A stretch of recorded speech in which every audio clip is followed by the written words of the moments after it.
Praise lord, అందరికీ వందనాలు. నేను ఒక విషయం మీతో మాట్లాడాలని ఆశపడుతూ మీ ముందుకు రావడం జరిగింది.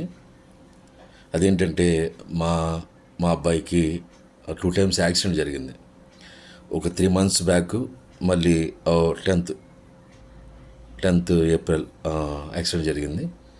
అయితే చాలామంది అన్యులు కానీ క్రైస్తవులు కానీ అన్నారంట. నాకు వినపడిన మాట, నాతో అన్న మాట ఏంటంటే, దేవుడు నమ్ముకున్నారు కదా, మీకు యాక్సిడెంట్ ఏంటి, మీకు కష్టాలు ఏంటని. ప్రతిదాన్ని దేవుడికి ఆపాదించకూడదు. ఆపద మనకి చుట్టం కాదు, వస్తే పట్టుకుపోద్ది, ఇది కన్ఫామ్. కానీ ఆపదలో కూడా మన ప్రాణాన్ని దేవుడు కాపాడుతూ ఉన్నాడు. మనకున్న పరిస్థితులు అంటే సర్కమ్స్టాన్సెస్, పరిస్థితులను బట్టి రోడ్ యాక్సిడెంట్లు జరుగుతూ ఉంటాయి, జ్వరాలు వస్తూ ఉంటాయి, అలాగా కొన్ని డిసీజ్ వస్తూ ఉంటాయి. ప్రతిదానికి దేవుడికి ఆపాదించకూడదు. కానీ దేవుడు చేయగలిగింది ఏంటంటే, మనల్ని వాటి నుంచి ఎలా కాపాడాలో దేవుడు మనకి ఆ మార్గాలు తెరుస్తాడు. ఆమేన్. అందు గురించి ఏంటంటే, మాట్లాడుతూ ఉంటారు, అన్యులు మాట్లాడుతూ ఓకే, కానీ క్రైస్తవులుగా దేవుణ్ణి ఎరిగిన వారు కూడా అలా మాట్లాడుతూ ఉంటారు. అందు గురించి నేను చెప్పేది ఏంటంటే, దేవుడు ఆపదలు అందరికీ వస్తాయి. దేవుణ్ణి నమ్ముకుంటే ఆపదలు రావు అనేది లేదు. యేసుప్రభు ఎక్కడా చెప్పలేదు కూడా.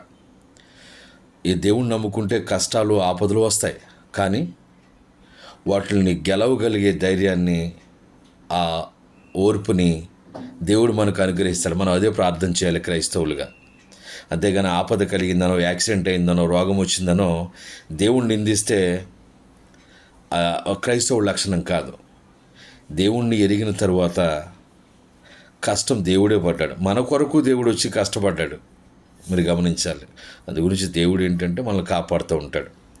అన్యులు అంటారు కానీ క్రైస్తవులు కూడా అంటూ ఉన్నారు. అందుకే మీకు చెప్పడం జరిగింది, దేవుడు ఏమంటాం, నిన్ను ఎన్నడూ ఎడబాయను, విడువను అంటూ ఉన్నాడు. అది విషయం. మా అబ్బాయి కొరకు అందరూ ప్రార్థన చేయండి.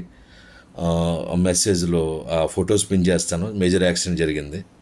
ఫస్ట్ టైం హ్యాండ్కి జరిగింది, ఇప్పుడేమో కాలుకు జరిగింది. మీ అందరూ కూడా ప్రార్థన చేయండి. ఇది హాస్పిటల్ నుంచి రాగానే, ఇది కొద్ది కోలుకోగానే రక్షణ ఇస్తాం అనుకుంటున్నాను బిడ్డకి.